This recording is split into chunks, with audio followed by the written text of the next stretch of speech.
나는 중학교 때부터 혼자였다. 그 나이에는 다들 친구가 전부라고 말한다. 쉬는 시간마다 떠드는 무리, 밥을 먹으려고 줄을 같이 서는 친구, 학교 길을 함께 걷는 사람들. 그런 장면들이 당연한 나이라고 했다. 그런데 내 기억 속 중학교는 항상 조용하다. 복도는 시끄러웠지만 내 주변은 늘 조용했다. 나는 사람들 사이에 있었지만 언제나 속해 있지 않은 사람이었다. 그래서 운동을 시작했다. 처음엔 이유가 거창하지 않았다. 집에 아무도 없고 그냥 시간이 비어서였다. 집에 바로 가기 싫어서였다. 어딘가에 속해 있고 싶어서였다. 운동을 시작하고 처음으로 느꼈다. 사람들 사이에 있다는 느낌을. 같이 땀을 흘리고 같이 숨이 차고 같이 힘들어했다. 누군가가 오늘 왜 안 왔어? 라고 물어봐주는 순간이 생겼다. 그 말 한마디가 그렇게 따뜻할 줄 몰랐다. 나는 그곳에서 오래 머물렀다. 몸이 강해질수록 마음이 덜 흔들릴 거라고 믿었다. 힘이 세지면 외로움도 버틸 수 있을 것 같았다. 시간이 흐르고 어른이 되었고 결혼을 했다. 이제는 진짜 혼자가 아니라고 생각했었다. 집에 돌아가면 불이 켜져 있는데 내 이야기를 들어줄 사람이 없었고 같은 방향을 보고 살아가는 사람이 있는데 말하기 힘들었다. 왜 한마디가 10마디로 내가 잘못된 일이었다. 난 그냥 오늘 있었던 일을 애기했던 것뿐인데 주변 사람은 왜 그러냐, 처신을 똑바로 했어야지 등등 자기주의 말투, 말을 더 이어갈 수 없었다. 아이도 태어났다. 작은 손이 내 손가락을 잡던 순간 나는 처음으로 몸이 떨릴 만큼 눈이 시뻘게 질 정도로 울었다. 완전히 혼자가 아닐 수도 있겠다는 희망을 느꼈다. 그래서 더 열심히 일했다. 더 많이 버텼고 더 많이 참았다. 가족을 위해서라면 무엇이든 할 수 있다고 믿었다. 그런데 이상하게도 모든 것을 위해 살아가고 있었는데 정작 내 마음은 점점 더 조용해졌다. 퇴근 후 집에 돌아오면 가족이 있었다. 그런데 가끔 그런 생각이 들었다. 나는 지금 누구와 살고 있는 걸까? 같은 공간에 있지만 같은 삶을 살고 있지는 않은 느낌. 그 질문은 점점 커졌고 결국 결혼은 끝이 났다. 이혼 서류에 도장을 찍던 날, 난 가정법원에 가지 못했다. 이혼이 하기 싫어서가 아니라 나를 자책할 시간이 필요했다. 이미 오래전부터 혼자였다는 걸 알고 있었기 때문이다. 문제는 그 다음이었다. 나는 아무것도 가지고 나오지 못했다. 집도 돈도 남은 것도 없이 작은 고시원 방 하나에 앉아 있었다. 창문도 제대로 없는 방. 침대 하나, 책상 하나. 그리고 나. 그날 밤 천장을 보며 생각했다. 이제 어떡하면 좋지? 처음으로 돌아온 기분이었다. 아무것도 없던 시작점으로. 하지만 이상하게도 그 방에서 다시 꿈을 꾸기 시작했다. 가진 게 없으니 잃을 것도 없었다.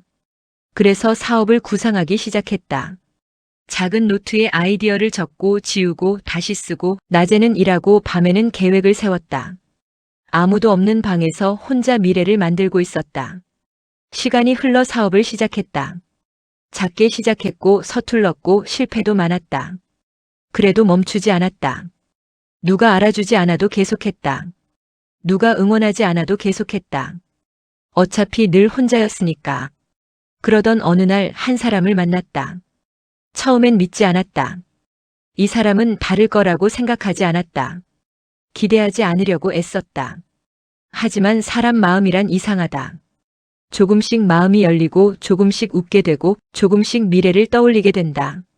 그래서 어느 순간 문득 생각했다. 이번에는 혼자가 아닐 수도 있겠다. 그 생각이 들던 날 밤 이상하게도 마음이 무서워졌다. 그리고 시간이 지나 깨달았다. 지난 과거들이 흠이 됐고 더 이상 싸우기 싫었다. 내가 더 잘할게. 라는 말이 수없이 해도 결국에도 받아들여지지 않았다. 누군가 옆에 있어도 누군가가 손을 잡아도 내 마음 깊은 곳에서는 늘 같은 목소리가 들렸다. 결국 혼자야. 중학교 때부터 시작된 그 감각이 시간이 흘러도 사라지지 않았다는 걸 알았다. 나는 혼자인 게 싫은 사람이다. 사람을 떠나보내는 게 아니라 혼자라는 감각을 떠나보내지 못한 사람이었던 것 같다. 그래서 지금도 가끔 그런 생각을 한다. 결혼을 해도 혼자였고 이혼을 해도 혼자였고 사람을 만나도 혼자였다. 하지만 동시에 이런 생각도 든다. 이렇게 오래 혼자였는데도 아직 마음이 완전히 포기하지 않았다는 증거 아닐까?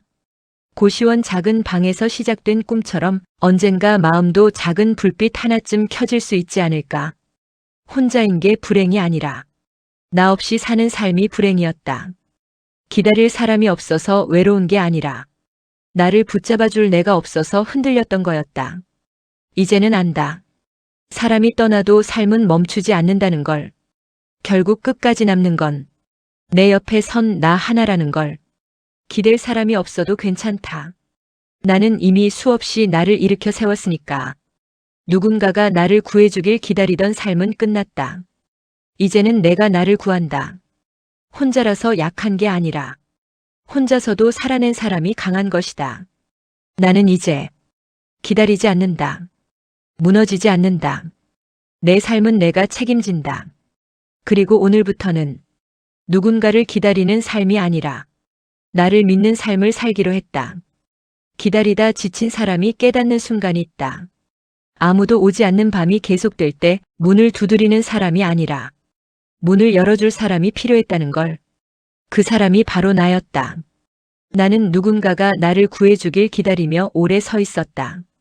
하지만 돌아보니 무너질 때마다 내 옆에 서 있던 건 늘 나 하나였다. 그래서 이제는 안다. 기다림이 끝난 자리에 비로소 삶이 시작된다는 걸. 누군가의 손을 잡지 못해도 괜찮다.